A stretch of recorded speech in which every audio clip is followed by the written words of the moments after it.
அப்படின்னு விவரிக்கப்பட்டிருக்கு. கோகுலத்துல விஷ்ணுவோட அம்சமாக வசுதேவருக்கு பிறந்த பிள்ளைதான் பலராமன். பலராமர் கிருஷ்ணரோட மூத்த சகோதரர். அவரோட பல சாகசங்களை இவர் பகிர்ந்துகிட்டார். பலராமர் விஷ்ணு கடவுளோட 10 அவதாரங்கள்ல ஒன்றாக கருதப்படுறார். பலராமர் விஷ்ணு பள்ளி கொண்டிருக்கும் ஆதிசேஷனோட வடிவம் அப்படின்னு ஏற்றுக்கொள்ளப்பட்டிருக்கு. கிருஷ்ணர் அவதாரம். கிருஷ்ணரை பத்தின கதைகள் கிருஷ்ணலீலா அப்படின்னு சொல்லப்படுது. மகாபாரதம், பாகவத புராணம், பிரம்மவைவர்த புராணம், பகவத்கீதை இதுலெல்லாம் இவர் இடம் குறிப்பிட்டிருக்கு. தமிழர்கள் இவரை கண்ணன் அப்படின்ற பெயரையும், வட இந்தியர்கள் இவரை கண்ணையா அப்படின்ற பெயரையும் அழைக்கிறாங்க. இவர் கேசவன், கோவிந்தன், கோபாலன் அப்படின்னு நிறைய பெயர்கள் அழைக்கப்படுறார். கிருஷ்ணர் மகாபாரதம், பாகவத புராணம், பிரம்ம வைவர்த்த புராணம், பகவத்கீதை ஆகியவற்றில் ஒரு மைய நபராக இருக்கிறார். வசுதேவர் தேவகி இணையருக்கு 8வது குழந்தையாக மதுராவின் சிறையில இவர் பிறக்கிறார்.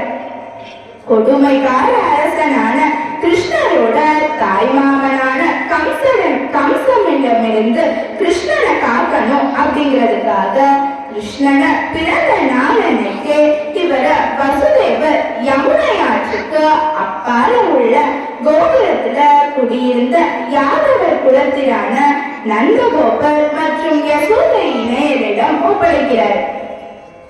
கோகுலம் வாழ் யாதவர்களோட தலைவரான நந்தகோபராலையும் யசோதாவாலையும் கிருஷ்ணர் வளர்க்கப்படுறார். பின்னர் கோகுலம் வாழ் யாதவர்கள்லாம் பிருந்தாவனத்துக்கு குடிபெயர்ந்தாங்க. அப்போ குழலுதி மாமனித்த நண்பர்களோட விளையாடி வெண்ணெய் திருடி குறும்புத்தனெல்லாம் செஞ்சு காலத்தை கழித்த கிருஷ்ணர் பிருந்தாவனத்தோட செல்ல பிள்ளையா இருந்தார். மேலும் இவரை தாக்குறதுக்கு கம்சனால ஏகப்பட்டு வந்த கொடிய அசுரங்களையும் வதம் செஞ்சார்.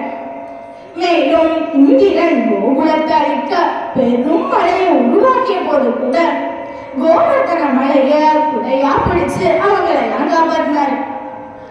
மேலும் யமுனை நதிக்கரையில இருந்த காளிங்கன் அப்படின்ற பாம்பையும் அடக்கினார்.